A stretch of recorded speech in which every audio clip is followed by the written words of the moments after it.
Good morning, my dear fathers, sisters, and brothers. As brother said, the author of this paper, is Father Anil Sutti. He is absent, and I present his paper over here. The theme of the paper is historical shift in the social relevance of Christian spirituality. Christian spirituality has undergone significant shifts in its relevance and understanding throughout history, particularly concerning its social dimension of salvation. These changes reflect the way Christian thought and practice have adapted to diverse historical and cultural contexts. The Hebrew cultural foundation. The Old Testament presents a holistic worldview, one without a spirit-matter divide characteristic of Greek thought. Hebrew spirituality embraced an embodied approach that saw the self as inseparably connected to community, land, and divine covenant. Spirituality and social obligation were bound together, with prophets linking worship to justice, calling for economic fairness, and political engagement as expressions of religious faith. This holy spirituality laid a crucial foundation for later Christian thought, rooting it in a tradition where faith and ethical action were inseparable. Jesus' ministry reflected his profound integration through the incarnation, where the Word became flesh, embodying the unity of the physical and spiritual.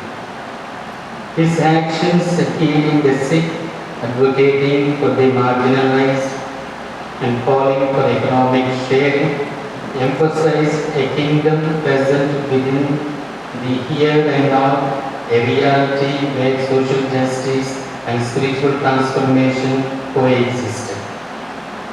Jesus' table fellowship and community building practices represented a social spiritual integration that challenged the power structures of his time and foreshadowed a vision of salvation as communal and embodied. Tensions and dichotomies. Christian spirituality has often wrestled with the ideas of dualism, divisions between body and soul, material and spiritual. This split finds roots in Hellenistic philosophy, particularly the Platonic body-soul dualism, which dichotomized the physical and spiritual realms, leading to a view of physical reality as inherently lesser or even obstructive to spiritual truth. Platonic thought profoundly influenced early Christian theology, fostering a tendency to prioritize the spiritual over the material as a way to approach the divine and live morally. Gnostic treasures reinforced these dualistic tendencies, positing a radical separation between spirit and matter. The Gnostics viewed the material world as inherently flawed or evil, emphasizing esoteric knowledge as a path to spiritual liberation. This led to a distorted understanding of holiness, where true holiness was seen as achievable only through withdrawal from worldly affairs. This had far-reaching consequences, primarily by prioritizing individual spiritual or collective transformation. The emphasis on personal piety and inner peace often resulted in a form of spiritual bypassing that avoided engagement with the systemic injustice and concrete suffering. By the medieval period, Christian thought had evolved towards synthesizing these influences within its theology. The monastic movement, for instance, pursued spiritual perfection by withdrawing from worldly concerns, yet paradoxically engaged society through education, healthcare, economic development, and cultural preservation. Meanwhile, the scholastic tradition, as exemplified by Thomas Aquinas, embraced an integration of faith and reason, affirming a sacramental view of reality that saw nature and grace as interwoven. Institutionalization and reformation. Christian spirituality also became increasingly institutionalized, with the Church playing a central role in shaping religious beliefs and practices. This led to a greater emphasis on hierarchical structures and dogmatic orthodoxy.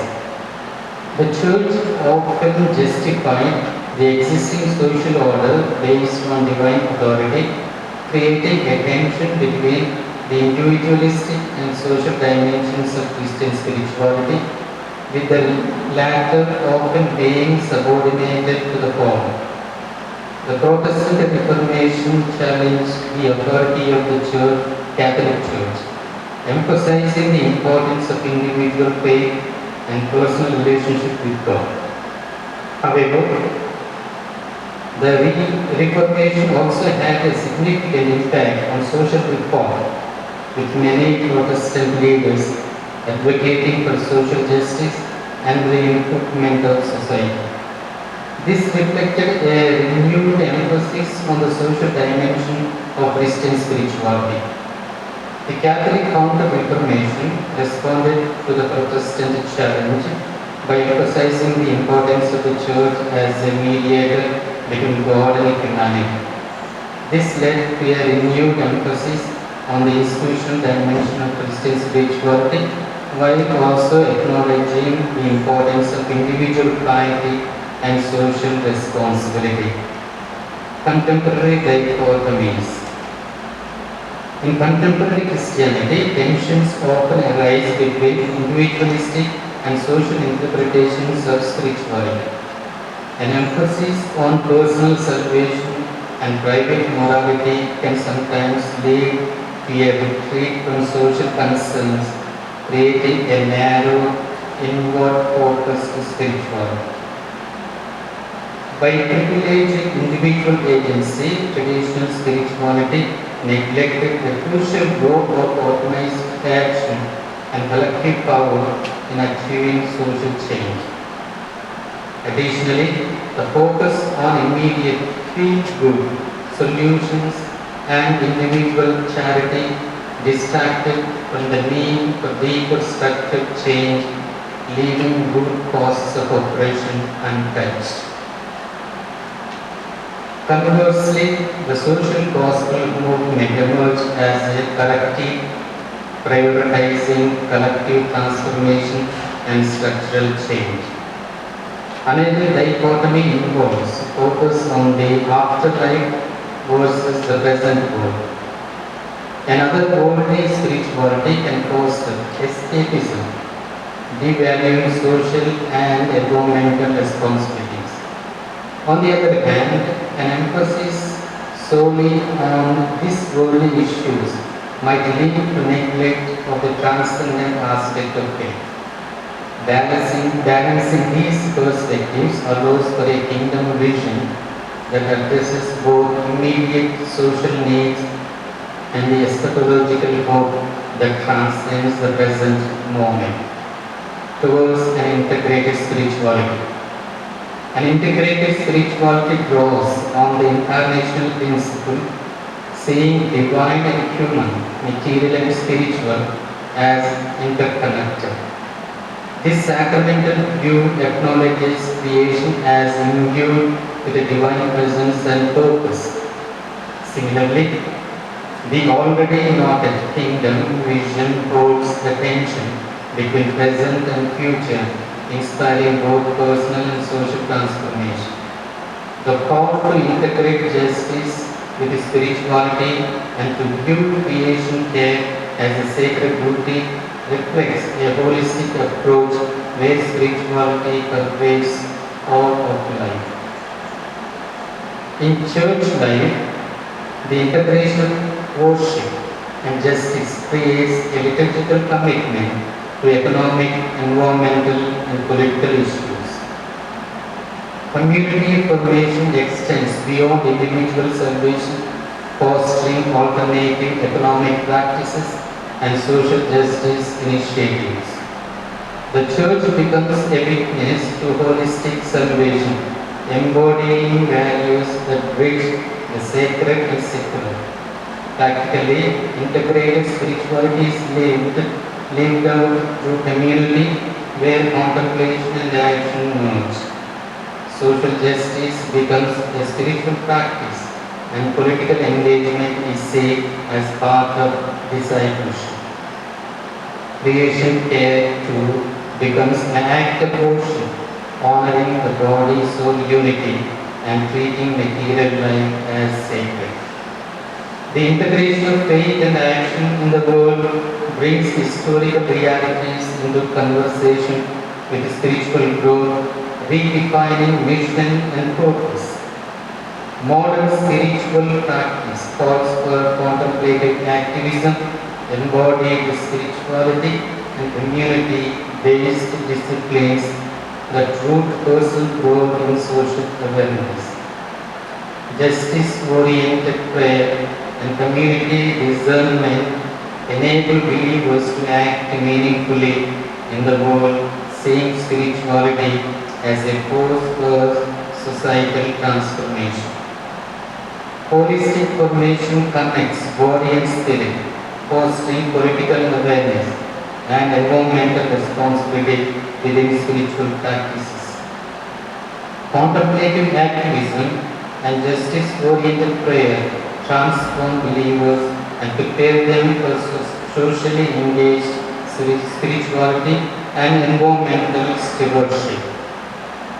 Beyond false dichotomies. To move beyond dichotomies, Christian spirituality must recover a holistic vision integrating spirit and matter, personal and social transformation, creation, care, and justice. This integrated vision of spirituality allows for an authentic witness that can foster social transformation, environmental care, and a meaningful embodiment of the kingdom of God on earth. In the modern and postmodern era, Christian spirituality has faced increasing challenges from secularization and religious pluralism. Many Christians have embraced a renewed emphasis on social justice and liberation, advocating for the rights of the marginalized and oppressed. This reflects a return to the early Christian emphasis on the social dimension of salvation.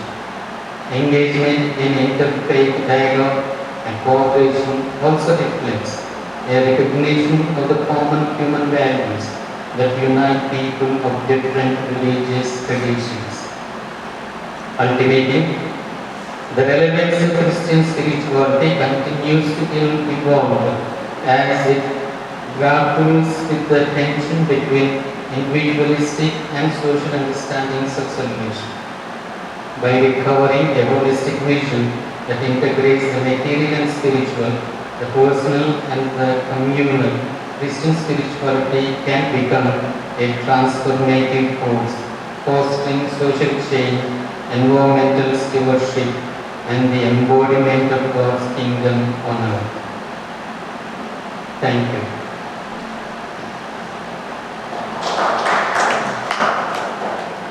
So thank you, dear Father, for a wonderful presentation. It's a time for question and answers.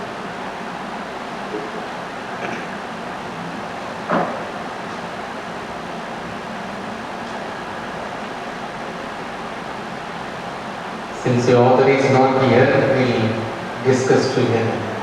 Whatever I can answer.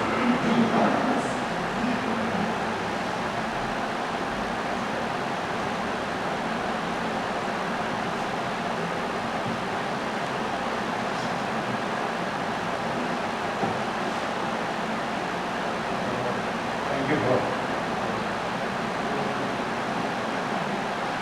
Thank you for presenting the paper. We have spoken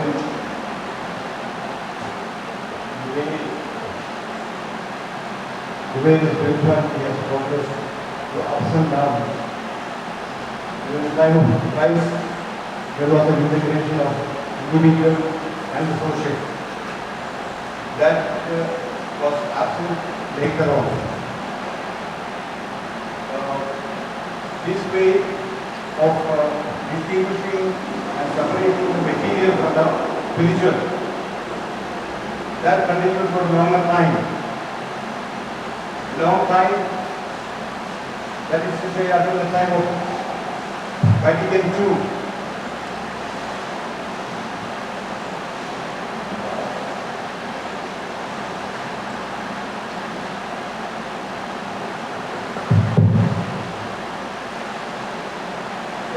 Until the time of Vatican II, the separation of the material from the spiritual continued. Matter was considered weak and not connected to spirit at all.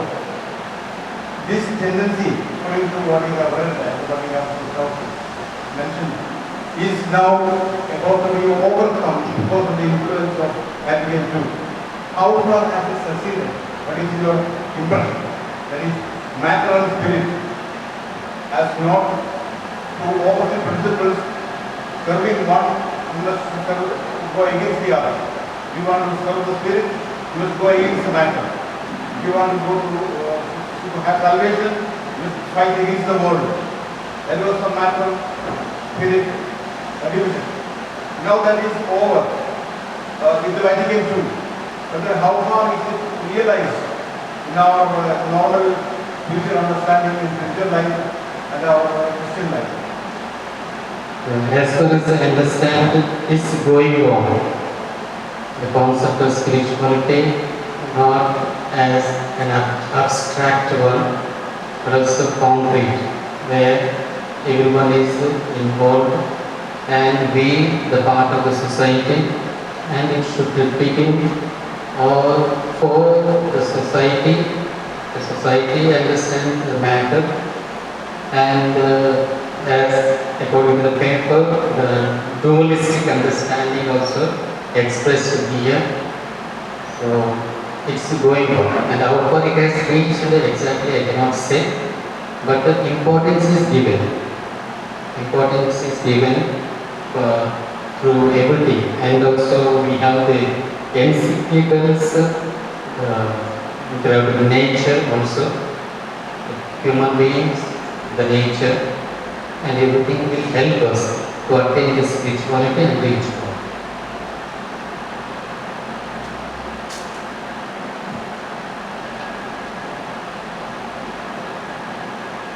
But I asked the question because of my impression that in spite of Vatican II, nothing has changed.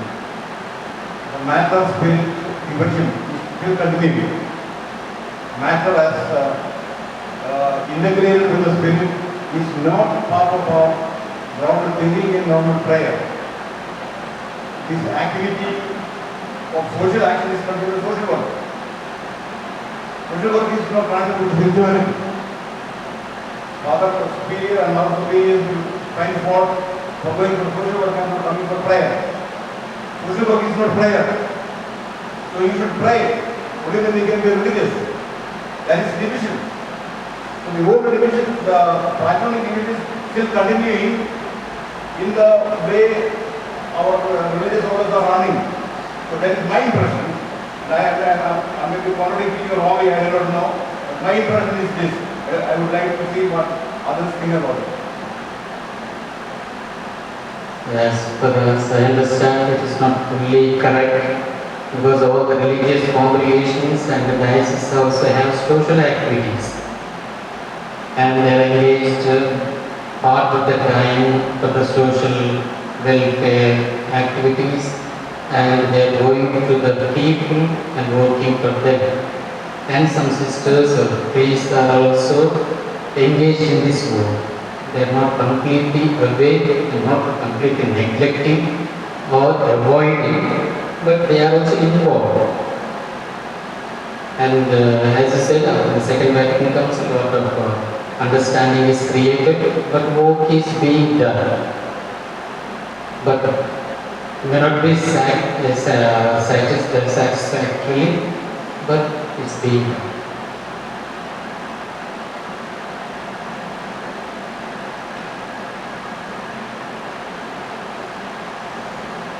I would consider what others think about it. That it has to have taken place, and the key mind means that that is going to be changing the understanding of spirituality. As separation between man and spirit is going away. I have the feeling that Buddhism is considered as a form of prayer, not form of spirituality. Buddhism is Buddhism as charity. So I think it is far away from the realization between that my feeling of your feeling. Yes.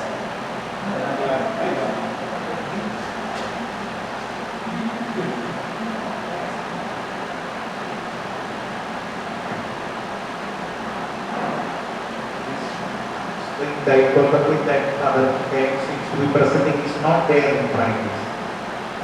Then fathers and brothers and sisters, they go for teaching, they go for prayer.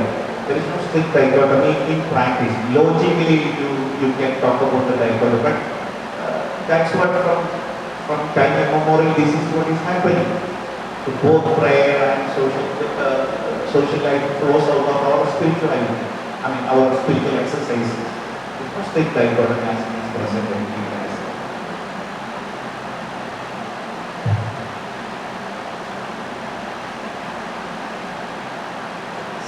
I personally thank for the beautiful presentation of the paper.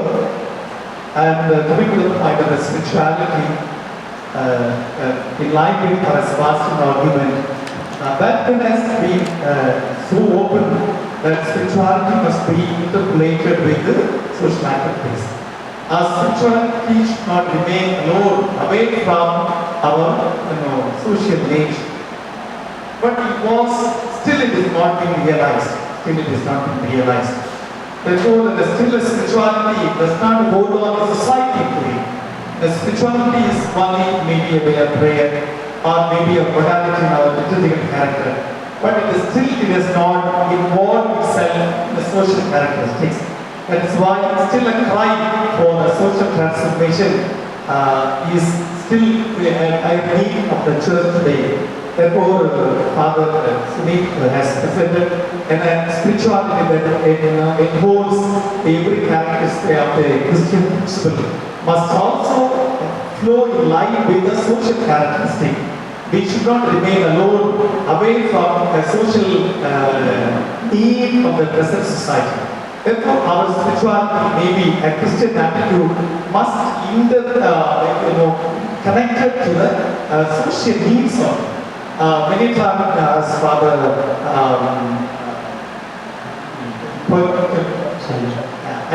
he told me that we are doing a lot of social work, but it stands away from spirituality.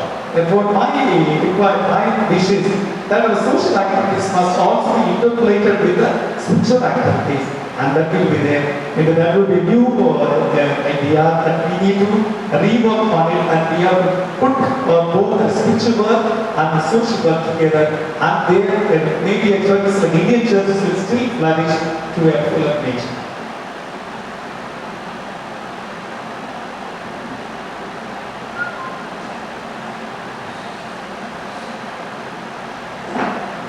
What I observed was social work is social work. That is not prayer.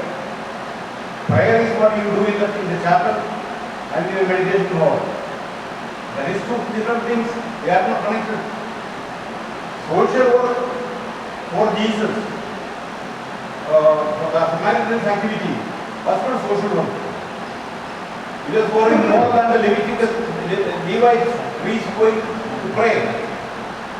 He might went to pray, but the Lord did not recommend him. The Lord recommended him who did not go to pray, because he was praying.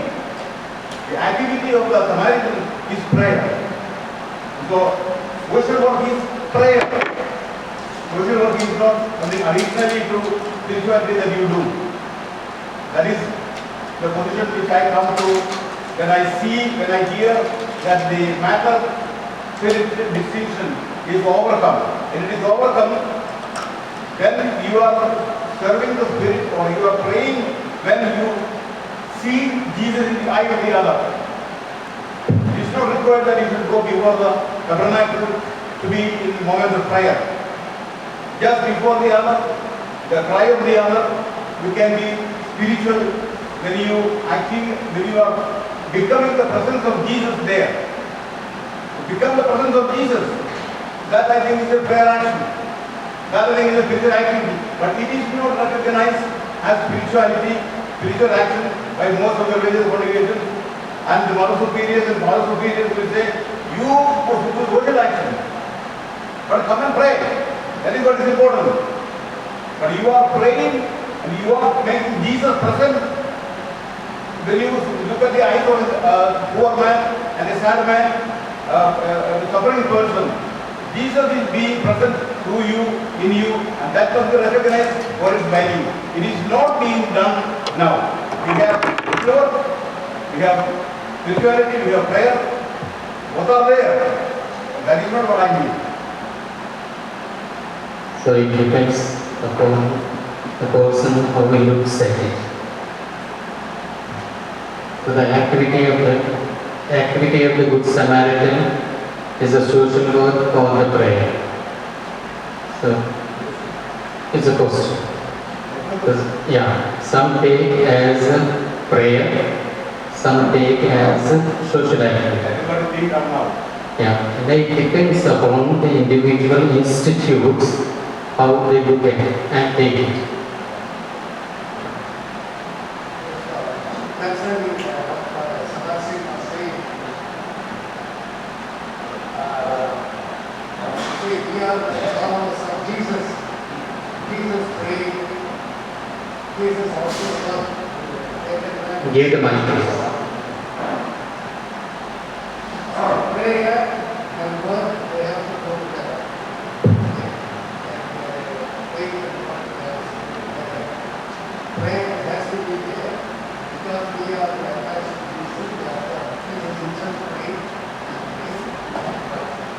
Now with this, as I was listening to the data,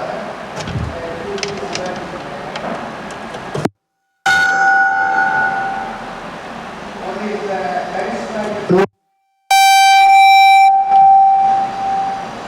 charismatic movement which came up emphasized very much on faith and spirituality and prayer.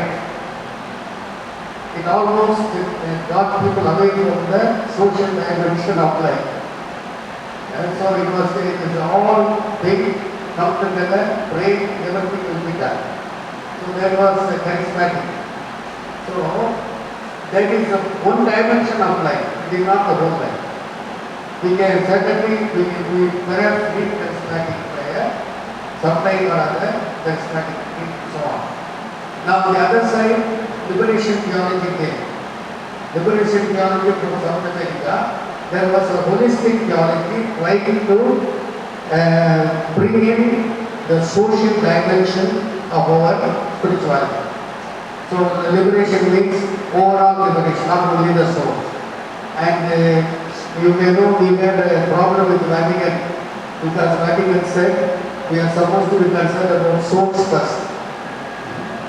Soul is, there is no soul living there. Soul and body together we are. So social work is very, very important. Social involvement is very, very important. And so the charismatic meeting, charismatic group, it has a mission. But we should not separate people from their secular social realities that we have to take care. Maybe the solution was the liberation theology that gave it justice. In response to Father Kane's intervention, think of a sister who is serving the orphans terminally ill patients. She is serving the cancer patient. And all that struggle she takes to the church. She prays. I don't think she is, why she is doing the social work, she is thinking she is only doing social work. Her commitment to her God is leading her to serve this person.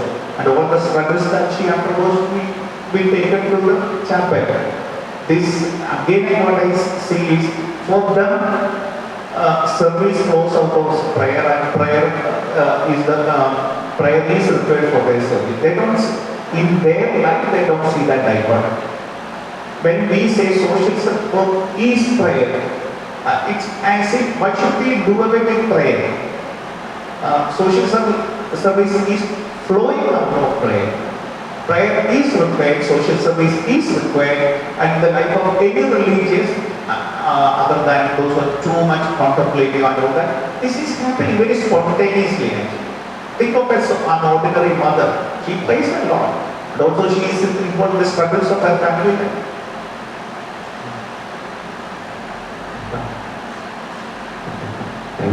Part of what I want to say was already said by you.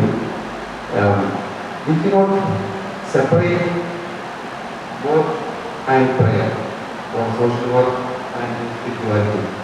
We cannot separate this or that, not either by time nor by place. The whole life has to be prayer. The whole life has to be also active. Now, as we told about the sister who is taking care of a terminally ill person.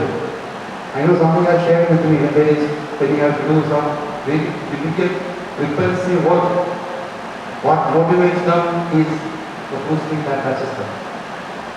That is spirituality. There is what I wrote in the morning in the paper.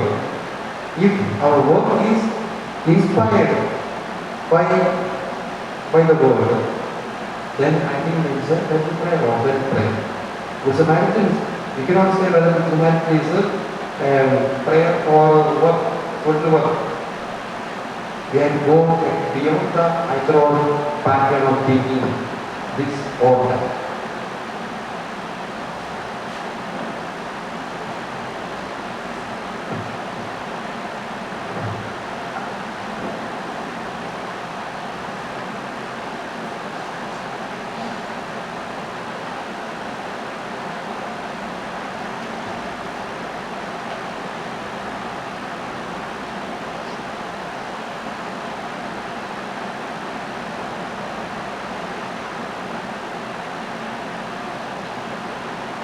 Okay, thank you.